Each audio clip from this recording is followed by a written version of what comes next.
मालदीव ने भारत से दुश्मनी मोल लेकर एक बहुत बड़ी गलती कर दी है। अभी तक तो इसका इम्पैक्ट केवल मालदीव की इकोनॉमी पर पड़ रहा था, लेकिन जैसे जैसे बात आगे बढ़ती गई, भारत ने कुछ ऐसे कदम उठाए हैं जिससे मालदीव की जनता को भी इसका अंजाम भुगतना पड़ रहा है।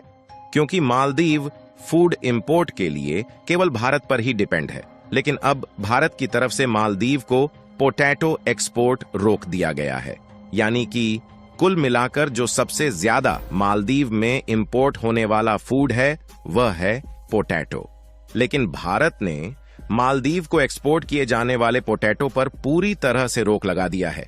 आपको बता दें कि इसके लिए मालदीव चाहकर भी चीन से पोटैटो इंपोर्ट नहीं कर सकता। इसका सबसे बड़ा कारण यह है कि मालदीव से चीन के बीच की ट्रांसपोर्टेशन कॉस्ट बढ़ जाती है और मालदीव की इकोनॉमी इतनी भी ज्यादा अच्छी नहीं है कि वह हाई कास्ट में फूड प्रोडक्ट इंपोर्ट कर सके। और भारत के लिए कमाल की बात यह है कि भारत ने बांग्लादेश को एक्सपोर्ट के ऊपर जो रिस्ट्रिक्शंस लगाए थे उसको हटा दिए हैं और अब भारत मालदीव के बजाय बांग्लादेश को एक बड़ी मात्रा में पोटैटो का एक्सपोर्ट करने वाला है। आपको बता दें कि पोटैटो ही नहीं बल्कि अन्य फूड प्रोडक्ट भी भारत बांग्लादेश को एक बड़े मात्रा में एक्सपोर्ट करता था। हालांकि हाल ही में कुछ दिनों पहले भारत ने बांग्लादेश को फूड एक्सपोर्ट के ऊपर थोड़े बहुत रिस्ट्रिक्शन लगाए थे, लेकिन भारत ने अब उसे हटा दिया है। पूरी डेवलपमेंट क्या है इस वीडियो में समझते हैं। भारत के द्वारा मालदीव के खिलाफ लिए गए इस एक्शन के लिए वीडियो को एक लाइक करके चैनल को सब्सक्राइब जरूर करें। देखिए, बात कुछ ऐसी है कि जब से मालदीव के राष्ट्रपति चीन के राष्ट्रपति से मिलकर वापस लौटे हैं, तब से उनके तेवर बदले हुए हैं और मालदीव के राष्ट्रपति इस समय भारत के खिलाफ जहर उगलने के अलावा और कुछ भी नहीं कर रहे हैं। जबकि मालदीव को इस बात का अंदाजा लग चुका है कि भारत ने अब उसका साथ देना छोड़ दिया है और अब इसीलिए भारत ने कुछ प्रोजेक्ट को मालदीव में सेटअप करने की बजाय दूसरे देशों में शिफ्ट कर दिया है। लेकिन अभी तक जो भारत के द्वारा मालदीव को फूड एक्सपोर्ट है वह अभी तक चालू था, लेकिन भारत ने फाइनली अब जाकर इस चीज को रिस्ट्रिक्ट करना शुरू कर दिया है। वैसे देखा जाए तो मालदीव को होने वाले फूड एक्सपोर्ट पर पूरी तरह से प्रतिबंध नहीं लगाया गया है। अभी केवल पोटैटो एक्सपोर्ट के ऊपर ही रोक लगा दिया गया है और आगे चलकर इससे भी बड़े कदम उठाए जा सकते हैं। इसके अलावा भी भारत मालदीव में एक बहुत बड़े रिन्यूएबल एनर्जी प्रोजेक्ट को सेटअप करने वाला था, जो कि था फ्लोटिंग सोलर पार्क, जिसको भारत की एक कंपनी ताज एक्सकोटिका रिजॉर्ट्स सेटअप करने वाली थी। और अब भारत ने इस प्रोजेक्ट को मालदीव में सेटअप करने के बजाय यूएई, फ्रांस और लक्षद्वीप में सेटअप करने वाला है। क्योंकि अगर देखा जाए तो मालदीव को लक्षद्वीप से टक्कर देने के लिए लक्षद्वीप को भी एक बहुत ही अच्छा टूरिस्ट सेक्टर बनाना होगा और किसी भी टूरिस्ट सेक्टर को अच्छा बनाने के लिए बिजली का बहुत ही ज्यादा योगदान होता है और इसीलिए भारत की कंपनी ताज एक्सकोटिका रिजॉर्ट्स फ्लोटिंग सोलर पार्क को लक्षद्वीप में सेटअप करने वाली है। खैर, अगर भारत से आलू यानी कि पोटैटो एक्सपोर्ट को देखा जाए तो Bharat Qatar, Dubai, Malaysia, Bangladesh और गुयाना समेत लगभग सभी मिडिल ईस्ट देशों में पोटैटो एक्सपोर्ट करता है। वैसे तो पोटैटो की रिक्वायरमेंट लगभग सभी देशों में है और भारत ने इस बार पिछली साल की अपेक्षा ज्यादा पोटैटो को प्रोड्यूस किया है और इसी का फायदा हम ओपेक और ओपेक प्लस कंट्रीज में पोटैटो को एक्सपोर्ट करके उठाने वाले हैं। क्योंकि ओपेक और ओपेक प्लस देशों में फूड प्रोडक्ट बहुत ही कम मात्रा में प्रोड्यूस होते हैं और इसी की वजह से यह सभी देश ज्यादा से ज्यादा फूड प्रोडक्ट भारत से इंपोर्ट करते हैं। और देखा जाए तो भारत ने लगभग सभी अरब देशों के साथ एफटीए यानी कि फ्री ट्रेड एग्रीमेंट भी साइन कर लिया है। केवल कुछ ही ऐसे देश हैं जिसके साथ भारत ने एफटीए साइन नहीं किया है। भारत ने अब तक 54 कंट्रीज के साथ एफटीए साइन कर लिया है और कमाल की बात यह है कि इन सभी देशों में अब भारत का एक्सपोर्ट बढ़ता ही जा रहा है और इसी चीज का भारत को एक बड़े लेवल पर फायदा हो रहा है क्योंकि इन देशों में आइटम एक्सपोर्ट के लिए कोई भी ड्यूटी पे नहीं करना होता है।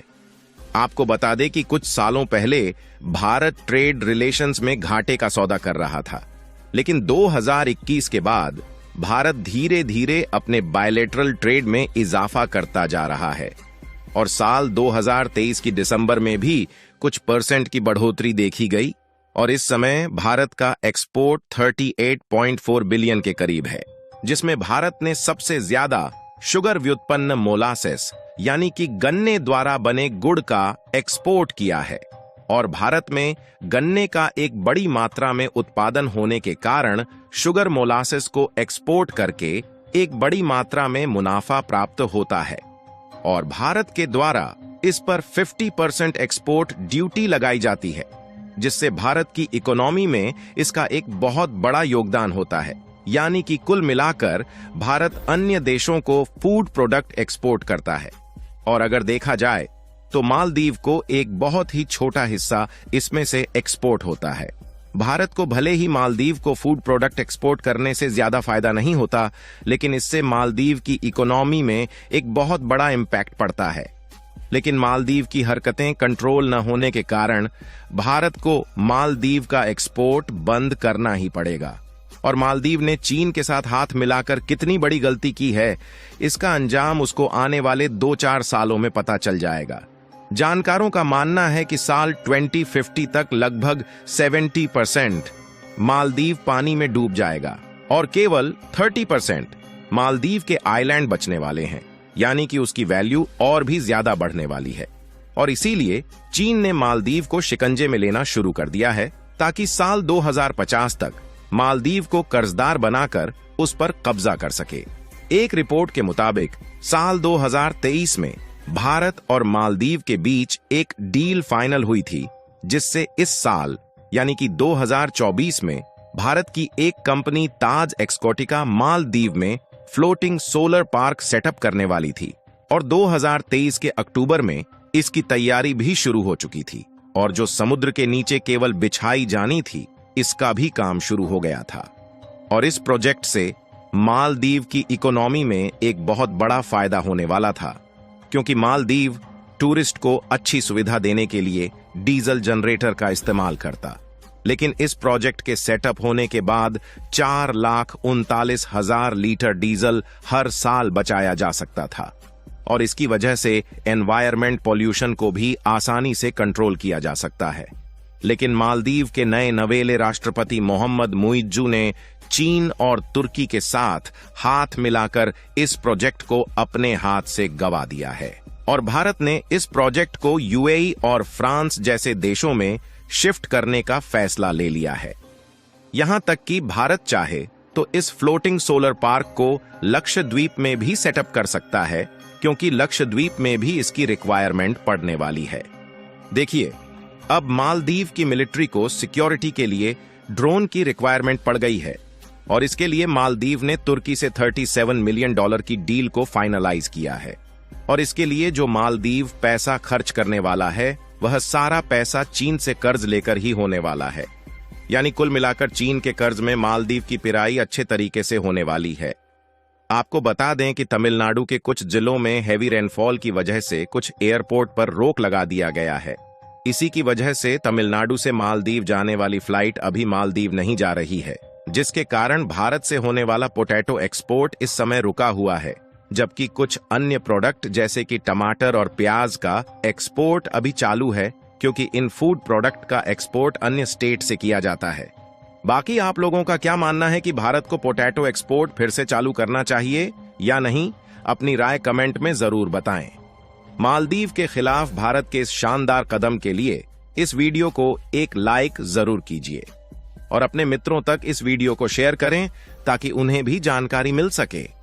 इसी तरह और भी नॉलेजेबल वीडियो देखने के लिए चैनल को सब्सक्राइब जरूर कीजिएगा। जय श्री राम।